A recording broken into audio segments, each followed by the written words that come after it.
Good morning, everyone. In today's session, we are supposed to see about system programming and operating system, in which our first unit is Introduction to System Programming. So you can see here, these are our course objective. Here we are supposed to study about software concepts like the use and the implementation of assembler, macros, linker, loader, compiler. Here you will get the knowledge about software tools which we are using for a program development. Here we will see about memory allocation methods, input output devices, file system with respect to various operating systems. Here we will study and implement various process scheduling techniques and the deadlock avoidance schemes in the operating system. So here on compilation of the course, you will get idea about how to demonstrate the knowledge of system programming and operating system. Here you will formulate the problem and develop solution for the same. Here we will able to compare and analyze the different implementation approach of a system programming, operating system abstraction, interpret various operating system functions which we are using in the Linux and the Ubuntu. So in our today's session, we can start our first unit, that is the introduction to the system programming. It will take 8 hours, in which we will give 2 hours for the components of system software, long language processing activities, fundamentals of language processing. These all are part of the introduction, which gives the introduction of a system programming. Then we will see about the assembler, which will take 3 hours, in which you will study about the elements of assembly language programming, simple assembler, structure of assembler, design of single and two pass assembler.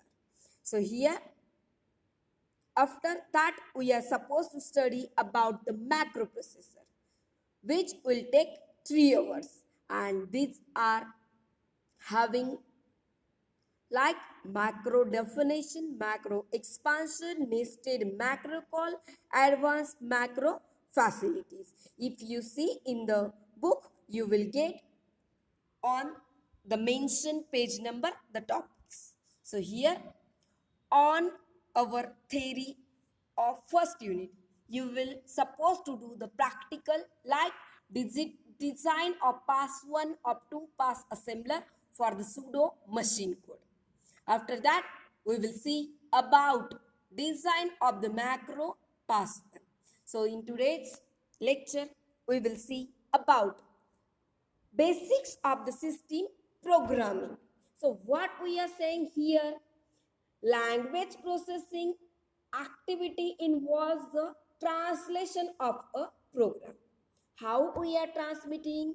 We are translating from higher level language into a machine code, or we can say a machine language. So by using a translator, we can permit a programmer to express algorithm in a language, which language? Higher level language, instead of a machine language.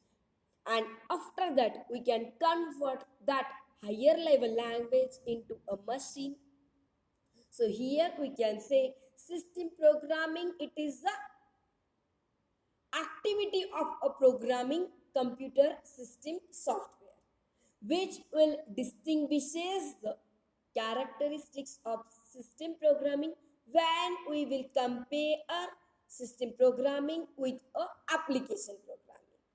So we can say application programming, how it will be helpful? It is used to produce the software which provide services to the user directly.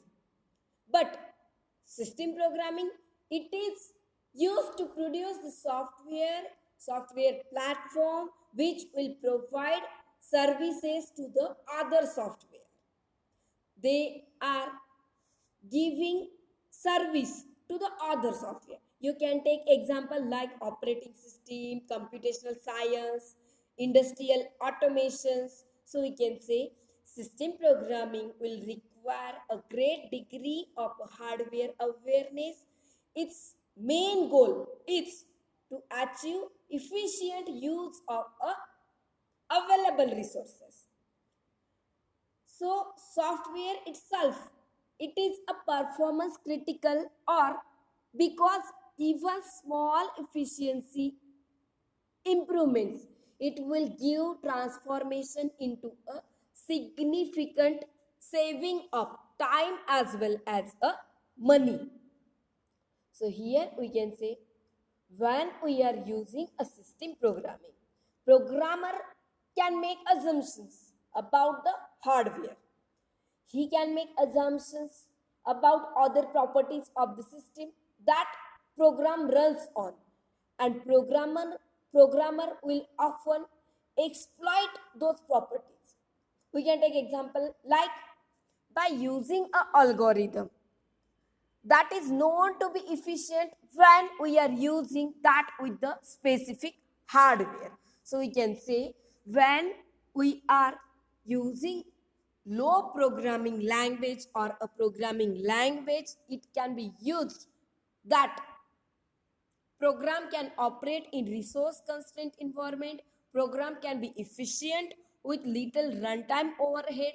Possibly it will have either small runtime library or none at all. Programmer may write parts of the program directly in the assembly language. Otherwise, system program cannot be run in a debugger. Running the program in simulated environment can sometimes be used to reduce this program. So we can say about the system programming, it is sufficiently different from the application program. Because programmer tend to specialize in one or the other program. So in system programming, limited programming facilities are available. Use of automatic garbage collection is not common, and debugging is sometimes hard to do. So here you can see the diagram about the application software, system software, hardware. We are using the hardware like CPU, disk, mouse, printer. You can take any. We are using the operating system. These are nothing but we can use there any operating system you can use Linux or any. After that we are using the utilities means what? Here we can use different file manager, display manager, or you can take any like a text editor we can use as a system software utilities.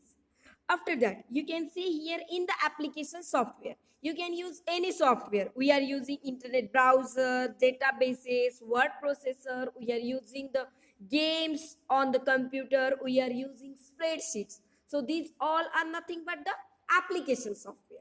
So we can say system software is responsible for controlling purpose, for integrating purpose, and for the managing individual hardware component of a computer system.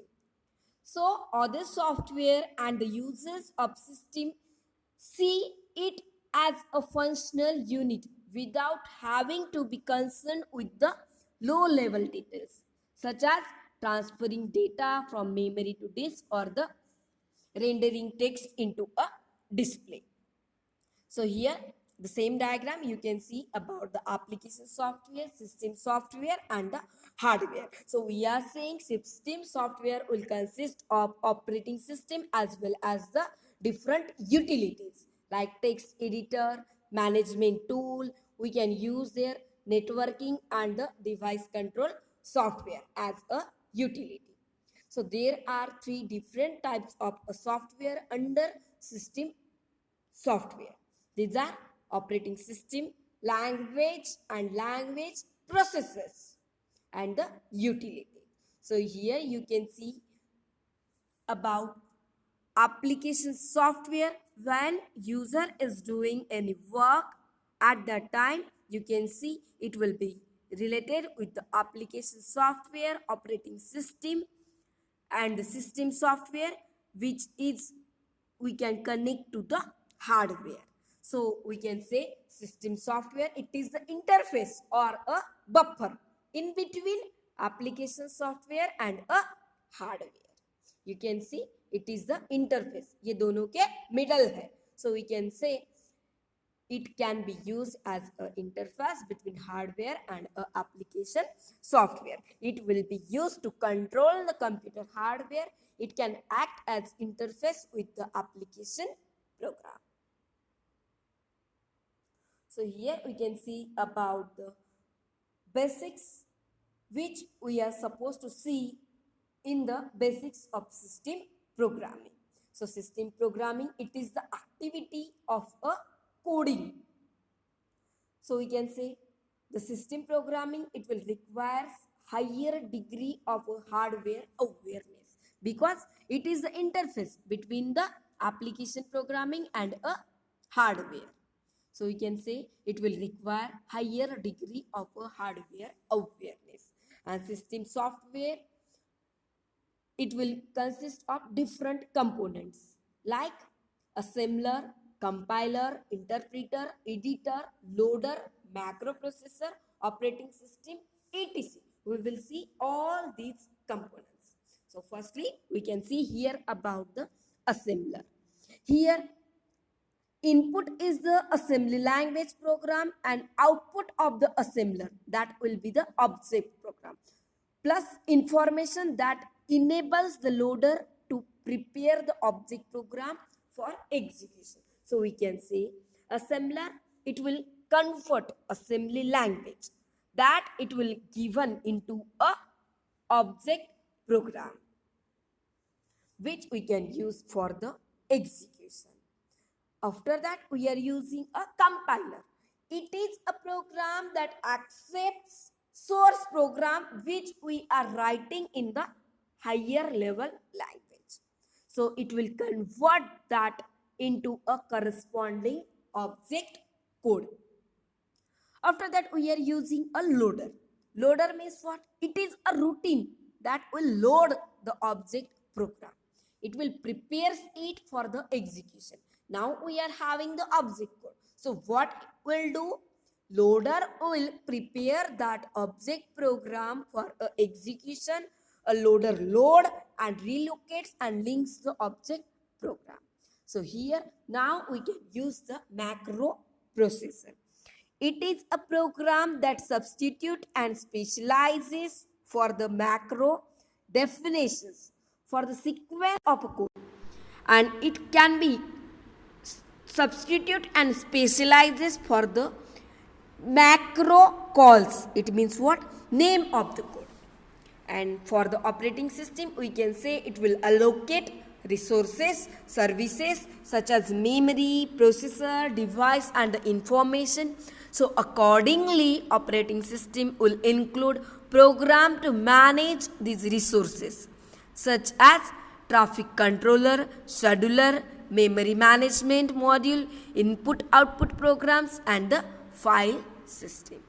So here we can say language processing activities are required due to difference in describing the ideas by software designer and manner in which ideas are implemented.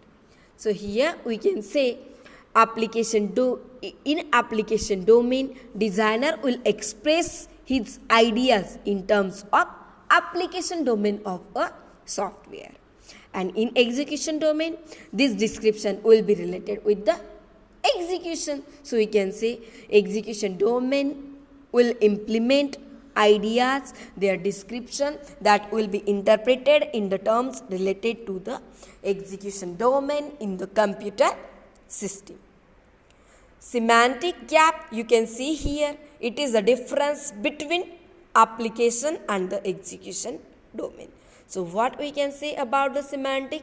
It will give us the rules for the meaning of domain. So we can use this domain properly. Remaining we will see in the next class. Thank you.